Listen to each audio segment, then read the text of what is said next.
परभनी में अदालती तहवील के दौरान एक दलित नौजवान की मौत के खिलाफ आज डॉक्टर बाबा साहब अम्बेडकर सोशल फोरम ने एहतजाज दर्ज करते हुए वाक़े की मजम्मत की। फोरम के जिला सदर संतोष कामले की क़यादत में जिला कलेक्टर को एक तहरीरी याददाश्त पेश की गई, जिसमें जिम्मेदार पुलिस अफसरान के खिलाफ सख्त कार्रवाई का मुतालबा किया गया। एहतजाज के दौरान कांग्रेस के रियासती जनरल सेक्रेटरी राजेश पावड़े, शहर सदर अब्दुल सत्तार और दीगर कांग्रेसी ओहदेदार मौजूद थे। इस मौके पर मुक़र्रिरीन ने हुकूमत पर इल्ज़ाम आयद किया कि महायुति हुकूमत जानबूझकर ऐसे वाक़यात को फ़िरक़ावाराना रंग देकर समाजी हम आहंगी को बिगाड़ने की कोशिश कर रही है।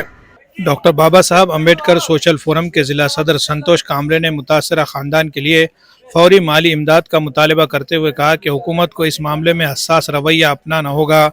उन्होंने ये भी कहा कि मजलूम ख़ानदान को इंसाफ दिलाना हुकूमत की जिम्मेदारी है और मुजाहिरीन पर ताकत के इस्तेमाल की सख्त मजम्मत की। एहतजाज के दौरान मुजाहिरीन ने हुकूमत को खबरदार किया कि अगर जिम्मेदार पुलिस अफसरान के खिलाफ फौरी कार्रवाई न की गई तो एहतजाज को मजीद तेज किया जाएगा।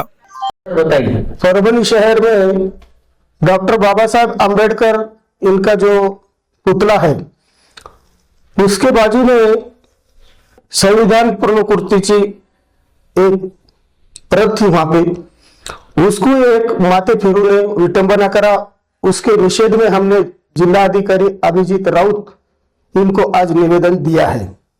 क्या डिमांड की है उसमें आपने? उसमें डिमांड हमारा ऐसा है कि जो आदमी ने विटंबना करा है उस पर कड़क कार्रवाई करके, उसके पीछे बड़ा षड्यंत्र है ऐसे हमारा शक है हमारे को।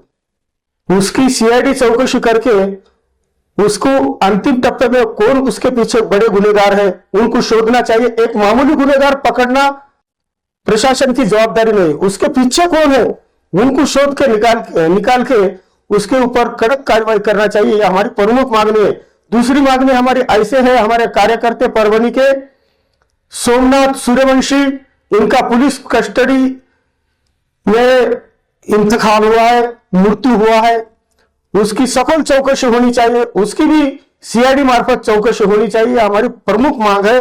और उनके परिवार को कम से कम 2 कोटि की मदद मिलनी चाहिए और उनके परिवार के सभी सदस्यों को जो एज में है, शासन नियम है, उनको नौकरी मिलनी चाहिए।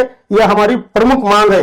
और एक हमारी मांग में ऐलान करना चाहता हूं सभी धर्म के कार्यकर्ताओं को, संगठनों को, पक्ष को, कि संविधान यह सब भारतीयों का है, खाली बौद्ध समाज का संविधान नहीं है। इसीलिए संविधान के लिए सभी बौद्ध भाई रोड पे उतरे हैं, लेकिन मैं देख रहा हूं हर महाराष्ट्र में खाली बौद्ध उतरे हैं। मैं सबको तहे दिल से ऐलान करना चाहता हूं, विशेष करके मुस्लिम भाइयों को, कि तुम भी इसमें, संविधान तुम्हारा भी है, हमारा भी है, अपने सबका है, किसी एक धर्म का नहीं है। संविधान के रक्षक के लिए तुम रोड पे उतरो, उसका विरोध दर्शाओ। काल परभणी येथे जे संविधानाची त्याच्याबद्दल विटंबना झाली होती त्या आंदोलनामध्ये शहीद सोमनाथ सूर्यवंशी यांना पोलिसांच्या मारहाणीमध्ये जो त्याचा मृत्यू झाला। आमचं असं म्हणणं आहे की शहीद झालेले काय कार्यकर्त्यांना आंदोलन केले, कार्यकर्ते आंदोलन करत असतात, पण याच्यामध्ये जातीय रंग देऊन हा महाराष्ट्रामध्ये एक जातीय रंग देणे आणि काहीतरी गोंधळ निर्माण करणे, जाती तिढ निर्माण करण्याचा या युती सरकारचा प्रयत्न आहे। त्या अनुषंगाने आम्ही आज कलेक्टर ऑफिस येथे काँग्रेसतर्फे निवेदन देण्यात आले की त्याची चौकशी व्हावी व संविधानाचं रक्षण करण्यासाठी काहीतरी ठोस कदम म्हणजे पाऊल उचलावे सरकारनं आणि सर्व धर्माला सोबत घेऊन चालणारे बाबासाहेब आंबेडकरांचं संविधान त्याचं रक्षण करावं ही आमची काँग्रेसची मागणी आहे। सोमनाथ सूर्य नांदेड बंद मध्ये आज सर्व उत्स्फूर्त पाठिंबा मिळत आहे। सर्व समाजातील, विशेष म्हणजे सर्व समाजातील लोकांना हा प्रकार आवडलेला नाही। बाबासाहेब आंबेडकरांच्या संविधानाबद्दल जो भी कोणी करतात ते सर्व त्याचा प्रयत्न चालू आहे महायुती सरकारचा की जाती तेढ निर्माण करून भांडण लावणे, पण याचा एकच उद्देश आहे की भांडण लावणे, काहीतरी दिशाभूल करणे आणि लोकांचे मन विचलित करणे। पण तुम्हाला एक सांगतो, नांदेडमध्ये सर्व समाजातील लोकांनी स्वस्फूर्तीने दुकानं बंद केलेली आहेत आणि बंद शांततेत पाळला जात आहे।